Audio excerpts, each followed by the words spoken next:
ডিভোর্সের কয়েকদিন আগে আমার ননদ আমার রুমে এসে আমার পাশে বসে আমাকে বলল, তোমার স্বামী তোমাকে কি জন্য ডিভোর্স দিচ্ছে জানো?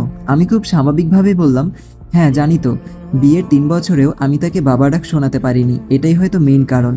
কিংবা আমি সংসার করার মতো মেয়ে না, আমার কোনো দোষ খুঁজে পেয়েছে, তাই হয়তো তোমার ভাই আমাকে আর রাখবে না। শুধু তোমার ভাই না তো, তোমার বাবা মাও তো চায় না আমি এই সংসারে থাকি। আমার কথা শুনে আমার ননদ বলল, তুমি অনেক বোকা একটা মেয়ে, তোমার সন্তান হয় না তোমাকে ডিভোর্স দেওয়ার কারণ এটা না। তাছাড়া এখন এসব কারণে কেউ কারোর সাথে পবিত্র সম্পর্ক ছিন্ন করে না, টাকা হলেই তো বাচ্চা দত্তক নেওয়া যায়, এরকম নিচ্ছেও অনেকে।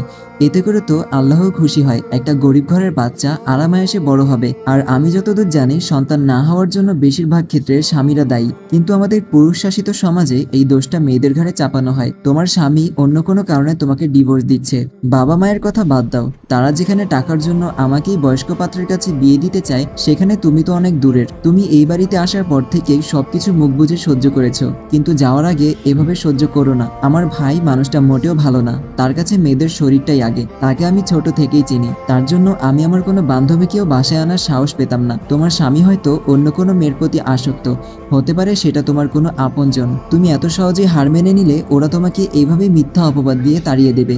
নাদিয়া কথাগুলো বলে চলে গেল। এই বাড়িতে একটা মানুষই আমাকে কখনো ছোট করে কথা বলে না, আর সবাই আমাকে কাজের মেয়ে ভেবেই একের পর একটা কাজের অনুমতি দিয়ে যেত। আমিও বাধ্য হয়ে সবার মন রক্ষা করার জন্য কাজগুলো করতাম। আমি চাইতাম সবার প্রিয় পাত্র হতে, সবার ভালোবাসার মানুষ হতে, কিন্তু আমি পারিনি। কিছু কিছু মানুষের যতই কাছে যাওয়ার চেষ্টা করি না কেন, সেই মানুষগুলো যদি নিজ থেকে একটু কাছে আসতে না চায়, তাহলে কখনোই তাদের কাছে যাওয়া যায় না। তারা কখনোই চায়নি আমি তাদের কাছে গিয়ে তাদের কাছ থেকে একটু আদর স্নেহ পাই, অথচ আমি তাদেরকে সবসময় নিঃস্বার্থভাবে ভালোবেসে গিয়েছি, বিনিময়ে কিছুই পাইনি। সবশেষে পেলাম ডিভোর্স নামক অসহ্য একটা যন্ত্রণাময় উপহার। বিকেলে বারান্দায় বসে বসে চোখের জলে বুক ভাসাচ্ছিলাম আর ভাবছিলাম একটা মানুষের জীবনে কত কষ্ট থাকতে পারে। জন্মের 2 বছর পরেই নাকি বাবা আমাকে ছেড়ে চিরতরে চলে যান, তাই বাবা নামক মানুষটার মুখ কখনোই আমি দেখতে পারিনি। তার কিছুদিন পরেই মা অন্য একজন পুরুষকে বিয়ে করে ঘর সংসার শুরু করেন। অনেক বাবা মায়েরা নাকি নিজের সন্তানের জন্য সংসার, শারীরিক চাহিদা সবকিছু ত্যাগ করতে পারে। খুঁজলে হয়তো এমন অনেক বাবা মা পাওয়াও যাবে, যারা শুধুমাত্র সন্তানের কথা চিন্তা করে কখনো বিয়ের কথা মাথায় আনেনি, অথচ তারা চাইলে নতুনভাবে জীবন শুরু করতে পারত নতুন কাউকে নিয়ে। কিন্তু তারা নিজের যৌবনের সুখ বিসর্জন দিয়েছে সন্তানের সুখের জন্য। কিন্তু আমার মা এতটা ত্যাগী ছিলেন না, তিনি বিয়ে করে সংসারী হয়েছেন।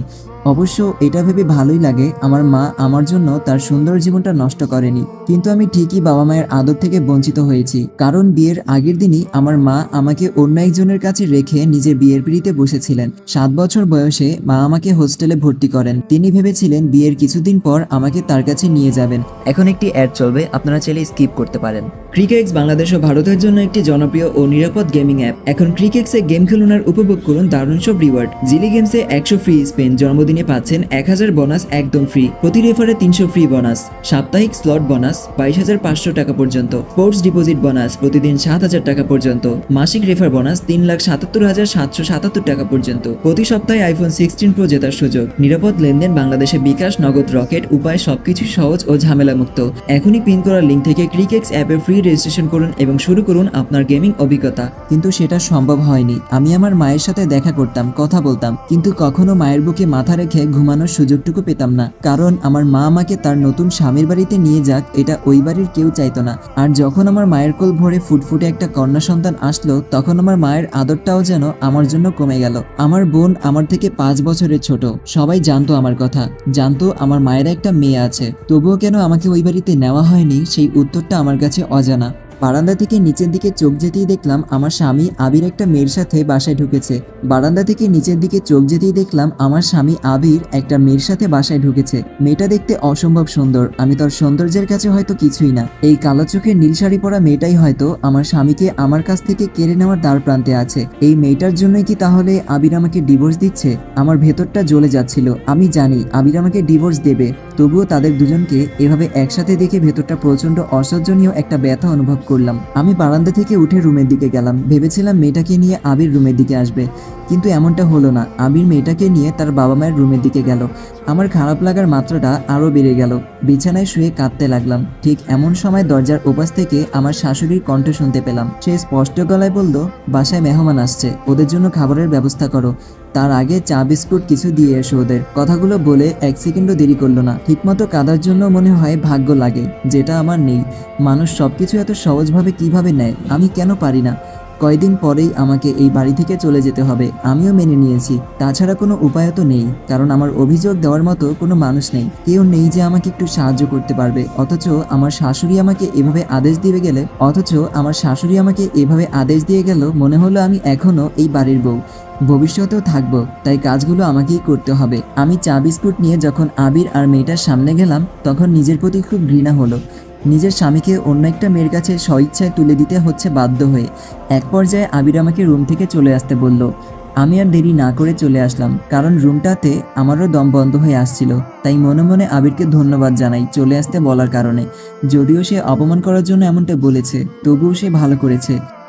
8টার সময় আবির মেয়েটাকে নিয়ে বেরিয়ে গেল। আমি ব্যালকনিতে দাঁড়িয়ে তাদের চলে যাওয়াটা দেখতে থাকলাম। বুঝতে বাকি রইল না তারা দুজন হোটেলে রাত কাটাতে যাচ্ছে।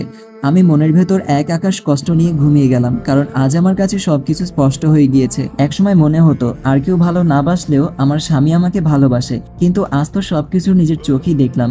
মধ্যরাতে কারো গালির শব্দে ঘুম ভেঙে যায়।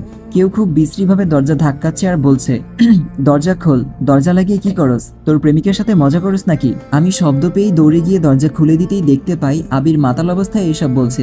আমার তাকে ধরতে ঘৃণা হচ্ছিল, তবুও যখন তাকে ধরতে গেলাম তখন সে আমাকে ধাক্কা দিয়ে ফেলে দিল। তারপর বলল, আমাকে ধরছিস কেন? তুই তো জানিস আমি রাতে আসবো, তারপরেও কেন দরজা লাগিয়ে ঘুমিয়েছিস? গরম পানি কর, আমি গোসল করব। আমি না বলাতেই সে আমাকে থাপ্পড় মারলো। আমারও ইচ্ছা করছিল তার গালে থাপ্পড় মারি, কিন্তু সাহস হলো না, কারণ সে পুরুষ, আমি নারী।